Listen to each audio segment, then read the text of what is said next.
دوستو Nicolas Tesla جو American inventor اور سائنسدان تھا جو 10 جولائی 1856 کو پیدا ہوا اور 7 جنوری 1943 کو نیو یارک کے ہوٹل میں اس کی موت ہو گئی۔ دوستو نکولا ٹیسلا 18 سینچری کے سب سے بیسٹ سائنسدان تھے اور آج ہمارے گھروں میں جو بلب جلتے ہیں یہ بھی ان کی انوینشن ہے، بٹ ہمیں اسکولز میں یہ جھوٹ پڑھایا جاتا ہے کہ یہ ایڈیسن کی ایجاد ہے، بٹ یہ دراصل نکولا نے انوینٹ کیا تھا۔ اور ہمارے گھروں میں جو الیکٹرسٹی ہے یہ بھی ان کی محنت کی وجہ سے ہے، اور آپ میں سے بہت لوگ یہ جانتے بھی ہوں گے۔ اور اس کے ساتھ ساتھ neon lamps, radio, shadowgraph, Tesla turbine, magnifying transmitter, Tesla coil, induction motor جیسے بہت فیوچرسٹک انوینشن اس نے کیے۔ وہ ایک عجیب سائنسدان تھا۔ اس نے کبھی شادی نہیں کی اور نہ ہی اس کی کوئی اولاد تھی۔ اپنی کامیابیوں کو پامال نہ کرنا وہ ایک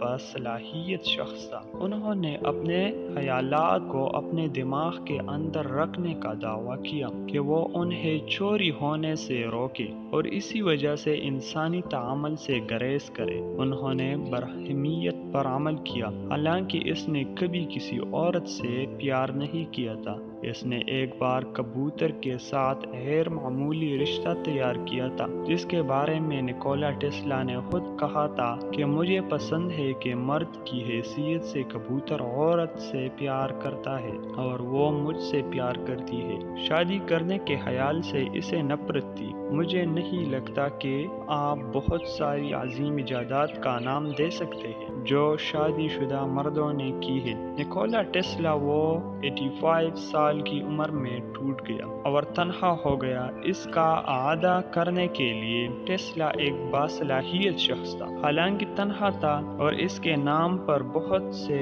پیٹنٹ تھے۔ تنہا رہنے کے بارے میں اس کے حوالہ Be alone, that is the secret of invention. Be alone is that when the ideas are burned. تنہا رہو، یہی ایجاد کا راز تنہا رہنا ہے جب خیالات پیدا ہوتے ہیں۔ تو دوستو امید کرتا ہوں اس چھوٹی سی ویڈیو سے آپ کو کچھ نیا جاننے کو ملا ہوگا، اور اس طرح کے ویڈیوز کے لیے ہمارے channel understanding the world official کو سبسکرائب کریں تاکہ اس طرح دنیا و کائنات سے متعلق ویڈیوز آپ کو بر وقت ملتی رہے۔ ملتے ہیں اگلی شاندار ویڈیو میں۔ والسلام۔